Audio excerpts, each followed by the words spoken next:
Бұл ер адам сайқымазақтың костюмын киді, енді оны ешқалай шеше алмай жатыр. Қорқынышты клоун фильмінің шолуынан кейін бұдан да қорқынышты болады, сеніңіз. Кішкентай Джектің туылған күні жақындап қалды, және бұл бала бәрінен де қатты сайқымазақтарды жақсы көреді. Оның ата-анасы Кент пен Мэг мұны жақсы біледі, сондықтан олар барлығын сайқымазақтармен безендіреді. Тамақ пісіріп жатқанда Джектің анасы құрбысына екінші балаға жүкті екенін мойындайды. Өкінішке орай Кент мерекеге кешігіп жатыр. Ол риэлтор болып жұмыс жасайды және үнемі көптеген тапсырмаларды орындайды. Мэг күйеуіне клоун аниматоры Джектің туылған күніне келе алмайтынына шағымданады. Бала қатты ренжіді. Сонда Кент сатылатын үйлердің бірінен өте ескі сайқымазақ костюмын тауып алады. Джек өте бақытты. Оның туылған күні тамаша өтуде. Кешке баланың шаршаған соншалықты еденде ұйықтап қалады. Ал Кент өзіне өте риза. Мэг душқа кетеді және оның жағымды тосын сыйын қабыл алу үшін күйеуінен костюмды шешуін өтінеді. Бірақ ер адамда қатты шаршады, сондықтан тіпті гримін де жуып кетірместен диванда ұйықтап қалады. Ертесіне Кент ұлын осы түрмен мектепке апарады, ал сосын жұмысына келеді. Бұл әріптестерінің таңданысы мен күлкісін тудырады. Ол ақыры өзінен жарқын гримнің бір бөлігін жуып тастайды. Бірақ бір мәселе бар. Сайқымазақ шашы оның басына сөзбе-сөз айтқанда жабысып қалған. Дәл осы жағдай оның жалған мұрнында да.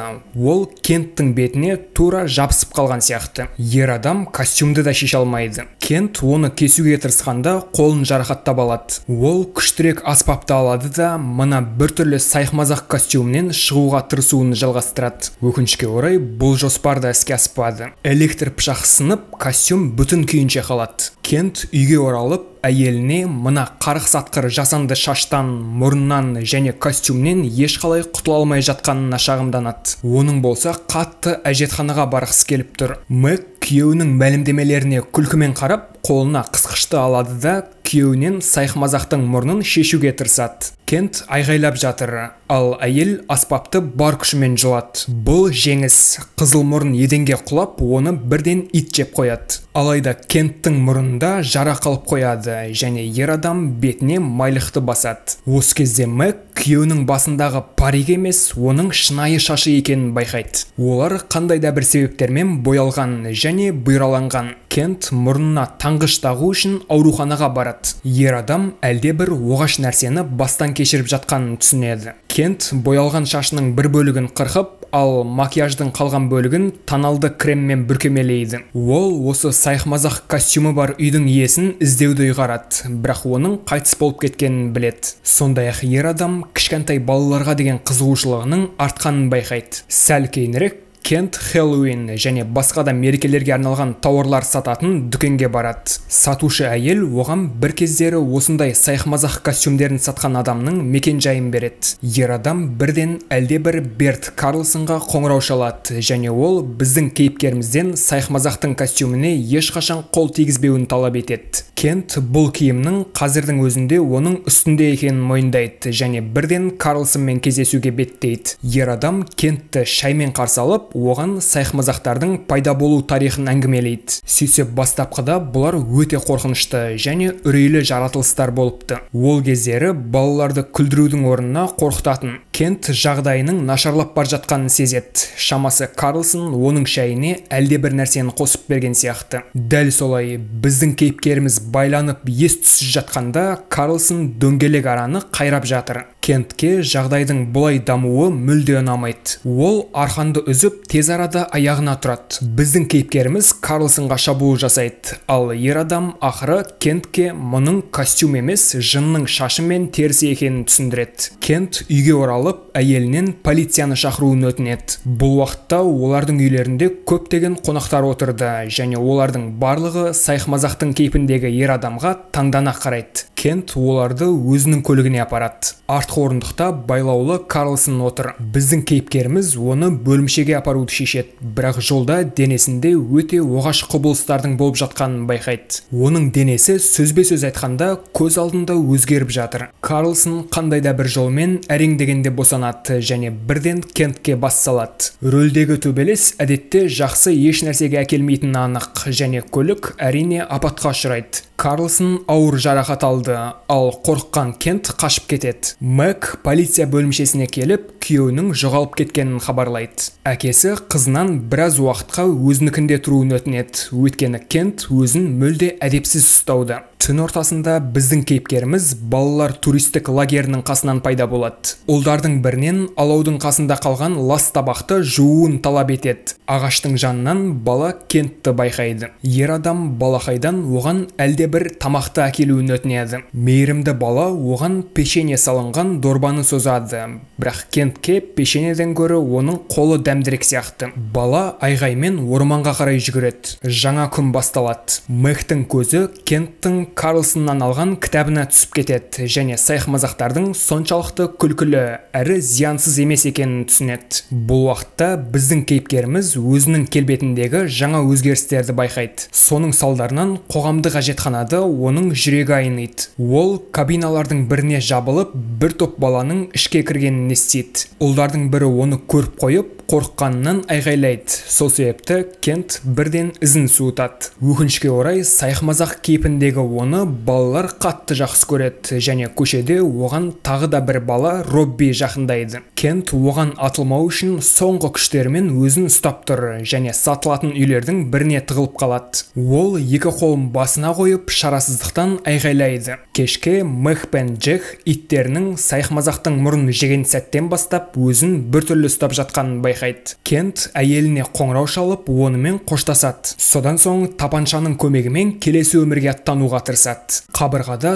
түрлі түсті бояулар пайда болады, бірақ ер адамның өзі аман қалады. Сол себепті ол дөңгелек араны сатып алу үшін құрылыс дүкеніне беттейді. Мэг күйеуін ол риэлтор болып жұмыс істеген барлық үйлерден іздеуге шығады. Ал Кент бұл уақытта о дүниеге баруға мүмкіндік беретін құрылғы жасап жатыр. Дөңгелек ара оған көмектесуі керек. Алайда ер адамның бұл шарасыз қадамға баруға батылы жетпейді. Және үшінші талпыныстан соң ол өз қолымен жасаған гильотинасының қасына құлайды. Дәл осы сәтте әлгі Робби есімді бала үйге кіреді және оны мұнда өте жағымсыз тосын сый күтіп тұр. Кент өте қапалы және сонымен қатар өте аш. Міне керек болса, көп ұзамай дәл сол үйге Мэг келіп жетеді. Достар, егер фигураларыңыз бен денсаулықтарыңызды жақсартқыларыңыз келсе, сіздерді тегін марафонға шақырмақпын. Тез арада төмендегі сілтемеге өтіп, занять место түймесін басыңыз. Әрі қарай өзіңізге ыңғайлы уақытты таңдап, атыңызды, электронды поштаңызды және телефон нөміріңізді қалдырыңыз. Кент әйелден есікті ашпауын өтінеді. Сонда ол оған өзінің жүктілігін мойындайды. Мұндай жаңалықты естігесін, ер адам бәрібірде есікті ашып, оны үйіне жеткізуін өтінеді. Онда әйел күйеуін жертөлеге тығып, құбырға темір шынжырмен байлап қояды. Кент қандай жағдай болмасын, оны босатпауын өтінеді. Мэг күйеуімді құтқарудың жолын табам деген үмітпен тағы да әлгі сайқымазақтар туралы қорқынышты кітапты ашады. Ол Мартин мен Берт Карлсондар есімді ағайындылар туралы ақпаратты көреді. Берт жақында ғана оның күйеуіне шабуыл жасаған. Әйел дереу ауруханадағы Карлсонға келіп, одан көмек сұрайды. Ер адам бір жапырақ қағазды алып, күйеуіне сенбеуін жазады. Карлсоннан пайдалы ештеме естімегесін, Мэг Кент қанішер сайқымазақтың костюмын тапқан үйге барады. Ол жерден әйел жындыларға арналған орындық пен бейнекамераны табады. Ескі кадрларда жынға ұқсайтын қорқынышты сайқымазақтың жазбасы бар. Бұл кезде кішкентай Джекті мектеп бұзақылары мазақ етеді, ал бала ашулана үйіне қашып кетеді. Ол жертөледен әкесінің дауысын естиді де төменге түседі. Джек әкесіне мектептегі зорлық-зомбылық көрсетушілер туралы шағымданады, ал Кент ұлынан кескішті әкелуін өтінеді. Қап, Мэг қорқып қалған Джекті жұбату үшін үйге келеді, бірақ Кент орнында жоқ еді. Ол мектептегі басбұзарлардың сазайын беруге кеткен. Олардың бірі Колтон үйінде компьютерлік ойынды ойнап отыр және шыға беріс есіктің ашық тұрғанын байқайды. Дәлізде Кент тұр. Енді ойынды ол ойнайтын болады. Мэг Джекті атасының үйінде тұруға жөнелтеді. Кенеттен әйелге өзінің иті шабуыл жасайды. Сөйтсе, сайқымазақтың мұрнын жегесін ол да жынға айналып кетіпті. Оны қолындағы сойылымен дер кезінде пайда болған Карлсон құтқарады. Ер адам Мэгке бұл қарғыс атқыр костюмның тарихын баяндап береді. Ол оны Исландиядан келген пакеттерінің арасынан тауып алып, ағасының ауруханасындағы балалардың көңілін көтеру үшін кигісі келген. Сол кезде жын оның ішіне енген, дегенмен қарғыс қайтарылды. Ол үшін ағасы сайғымазаққа ауруханадағы 5 баланы берген. Балалардың көңілін көтеру деп осыны айтты. Джек әкесінің мектептегі бұзақы Колтонға кеткенін мойындайды. Мэг ұлын атасының үйіне апарып тастайды. Ал өзі болса Карлсонмен бірге әлгі баланың үйіне тартады. Өкінішке орай олар кешігіп қалды және ішіндегі бейне оларды онша қуандырмайды. Бұл арада Кент балалар ойын-сауық саябағына барады. Ұлдар мен қыздар мұнда барлығына қандай қауіп төніп тұрғанын білмей көңіл көтеруде. Мэг пен Карлсон да сонда келеді. Әйел аттракциондар мен ойын автоматтарының жанынан өтеді, бірақ Кент еш жерде жоқ. Сөйтсе, ер адам балалар лабиринтінде тығылып жатыр екен. Ұлдардың бірі өзінің інісін табу үшін сонда енеді, бірақ інісінің орнына ол жерде оны жағымсыз тосынсый күтіп тұр. Төбедегі қанға байланысты балалардың арасында дүрбелең басталады. Бәрі жан ұшыра саябақтан қашып кетеді. Карлсон мен Мэг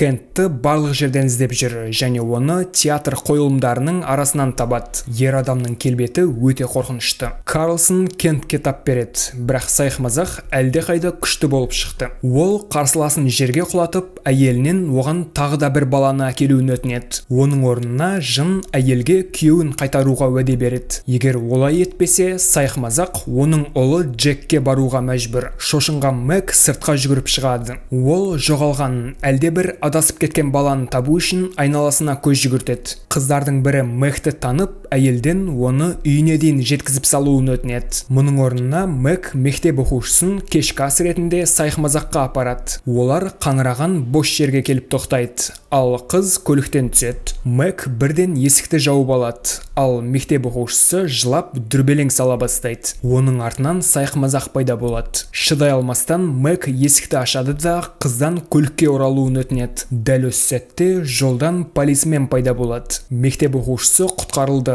бірақ Джекке үлкен қауіп төніп тұр. Атасы немересінің мінез құлқы туралы салмақты әңгіме қозғау үшін Кенттің үйіне келеді. Шамасы бұл кісі болып жатқан жағдайдан бейхабар сияқты. Мэгті үйге оралады және сайқымазақтың әкесіне шабуыл жасап жатқанын көреді. Жын әйелден оған тағы да бір баланы әкелуін талап етеді. Мэг балғаны қолына алған сәтте екінші қабаттан Джек түседі. Кент пен Мэгтің арасында аман қалу үшін нағыз төбелес басталады. Сайқымазақ оның ішін тәбетпен түртеді. Джек қашуға тырысады, ал сайқымазақ оның соңынан ереді. Бірақ оның артынан жаралы Мэг шабуылдайды. Тағы да бір төбелестен кейін әйел еденге құлайды. Ал Кент Джекті іздеуін жалғастырады. Бірақ құлыптаулы шкафтың ішіндегі баланы шығара алмай жатыр. Содан кейін ол ағаш тақтайшаларды сындырып, Джекті ақыры бешбармақтың орнына қолданбақ болады. Мэг соңғы күшімен сайқымазақтың мойнына темір шынжырды асып, оны тағы да құбырға байлап қояды. Ол қолына балғаны алады да